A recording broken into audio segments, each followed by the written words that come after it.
সুতরাং পরবর্তীতে তারা সময় নিয়ে এই প্ল্যানগুলো করে নিয়ে এসছে এবং ঢাকায় অন্যান্য যত জায়গায় আমরা জুলাইয়ের যে মনোমনগুলো আমরা করেছি এবং করছি সবগুলোতে আমরা একই মডেল ফলো করছি যে আমরা সিটি কর্পোরেশন থেকে চাপিয়ে দেওয়া কোনো ডিজাইন অথবা সিটি কর্পোরেশন মানে আমরা যেটা চাই সেটা হবে সেটা না করে যে সিটিজেনরা যেভাবে চান এবং এটার মূল যেই অংশীজন যার এটার যে দাবিদার তাদের ডিজাইনগুলো কিন্তু আমরা এখানে অ্যাকসেপ্ট করেছি এবং সেভাবে আমরা এটা ফ্যাসিলিটেট করছি।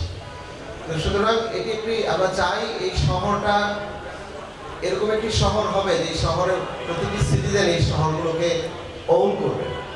এবং আপনারা একটি কথা শুনেছেন যে আমার বড় ভাই উনি বলেছিলেন একটা বক্তৃতাতে যে যারা সিটি কর্পোরেশনের মেয়র হবেন তাদেরকে প্রয়োজনে নদী খালে গোসল করানোর ব্যবস্থা করা হলে যদি ভালো হয় তাহলে হয়তো বা এই কমিটমেন্ট হবে।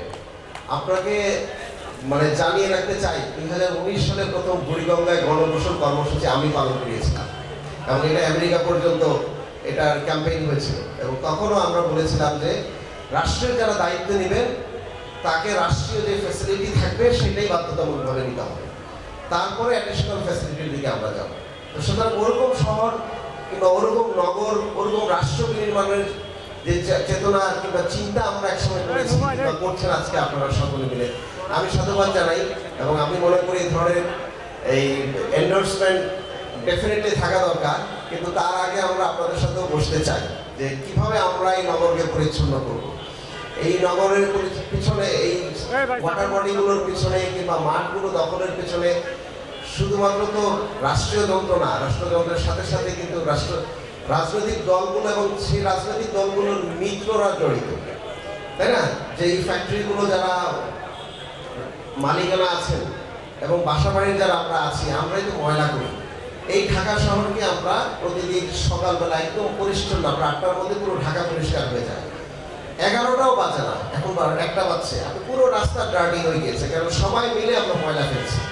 সুতরাং একটা সিভিক এনগেজমেন্ট যেরকম প্রয়োজন একই সাথে সাথে রাজনৈতিক সচেতনতা এবং রাজনৈতিক এনগেজমেন্টটাও খুব গুরুত্বপূর্ণ।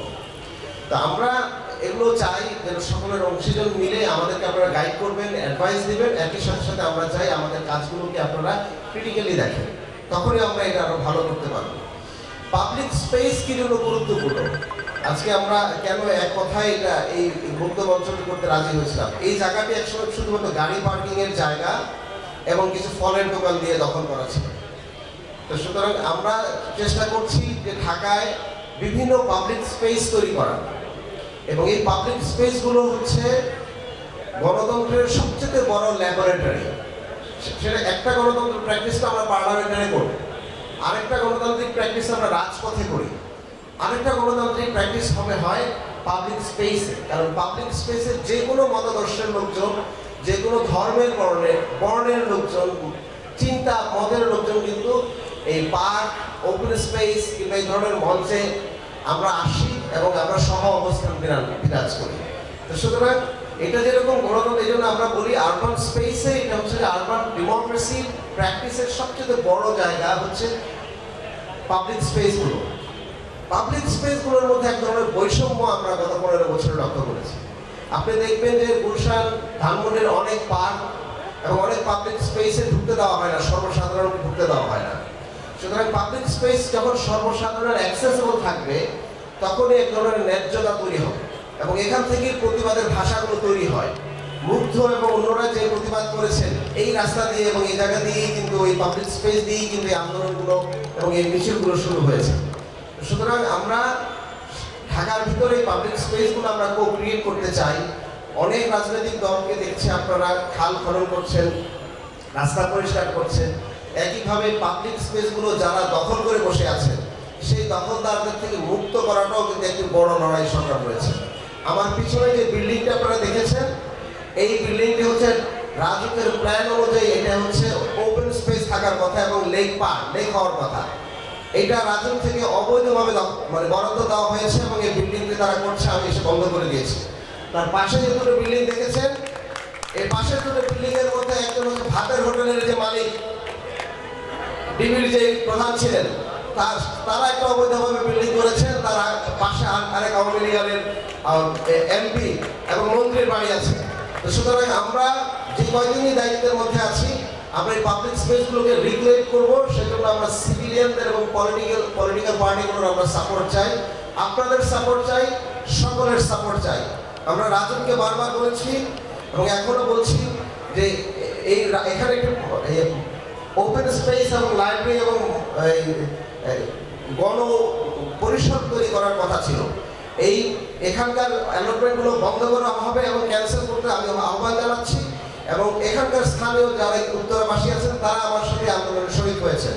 তা আমি আপনাদেরকেও বলবো, আপনারা যারা আছেন আপনারা সবাই ভয়েসগুলো তুলবেন। একইভাবে বাংলাদেশের বিশেষ করে ঢাকা শহরে আমি যেখানে দায়িত্বে আছি প্রত্যেকটি জায়গায় জলাধার এবং পাবলিক স্পেসকে যেন আমরা গণতান্ত্রিক জায়গায় নিয়ে যেতে পারি, একটি ন্যায্য শহরে আমরা রূপান্তর করতে পারি, সেই জন্য আমাদেরকে আপনারা সহায়তা করবেন।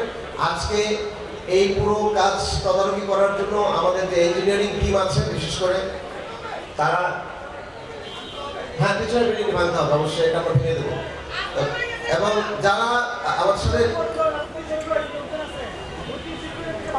হ্যাঁ হ্যাঁ অবশ্যই আমরা একটা ব্যবস্থা নেব। আমার যে ইঞ্জিনিয়ারিং টিম আছে তারা নিরলস কাজ সাপোর্ট দিয়েছে এই কাজটি করার জন্য, আমি বিশেষভাবে কৃতজ্ঞতা জানাই তাদেরকে। এবং এখানে আমরা যেই কাজটি করেছি, গতকাল রাতেও আমি এসেছি, আমাদের এই উত্তরাতেই জুলাই কেন্দ্রিক অনেকগুলো প্ল্যাটফর্ম আছে, প্রাইভেট ইউনিভার্সিটি কেন্দ্রিক অনেকগুলো প্ল্যাটফর্ম আছে, স্কুল কলেজের বাচ্চারা এখানে জয়েন করেছিল। এবং আপনারা একটা জিনিস মনে রাখবেন, এই জুলাই স্বতঃস্ফূর্ত হতো না যদি স্কুলের বাচ্চারা না নামতো। That is very important. এবং তখনই কিন্তু মায়েরা নেমে গিয়েছেন, সকলে নেমে গিয়েছেন, কিন্তু তার আগ মুহূর্ত পর্যন্ত যখনই যুবকরা ছাত্ররা নেমেছে কোনো না কোনো পলিটিক্যাল ফ্লেভার দিয়ে হাসিনা আমাদেরকে কিন্তু ধ্বংস করতে চেষ্টা করেছে। সুতরাং আমরা চাই এই পুরো এই মঞ্চটি ওপেন থাকবে, এখানে কোনো ধরনের রেস্ট্রিকশন থাকবে না। যে কেউ এসে যে কোনো মতাদর্শের লোকজন এসে সে তার মতবাদ প্রকাশ করবে এবং এটি একটি গণতান্ত্রিক পরিবেশ, সেই পরিবেশ তৈরি হবে। সেজন্য আমরা সকলের সাথে কথা বলেছি, প্রাইভেট ইউনিভার্সিটি থেকে যারা আছেন তাদের সাথে কথা বলেছি, মাদ্রাসার ছাত্ররা এখানে এসেছেন, তারা একটি অনেক বড় অংশীদার এবং অনেক বেশি নির্যাতিত ছিলেন তারা দীর্ঘ সময় ধরে। সুতরাং আমরা আপনাদেরকে মোবারকবাদ জানাই এবং আপনারা এসেছেন, আপনাদের প্রতি কৃতজ্ঞতা জানাই, মিডিয়ার প্রতি আমরা কৃতজ্ঞতা জানাই। আপনারা সকলে এসেছেন, আমাদের নিউজগুলো কাভার করছেন এবং সার্বক্ষণিকভাবে আপনারা আমাদের সাথে আছেন। আমরা যেন একটি ইকুইটেবল শহর, সকলের জন্য একটি গণতান্ত্রিক শহর আমরা তৈরি করতে পারি, সে আশা ব্যক্ত করে সকলের প্রতি ধন্যবাদ জ্ঞাপন করে আমি শেষ করছি। অনেক ধন্যবাদ। আসসালামু আলাইকুম।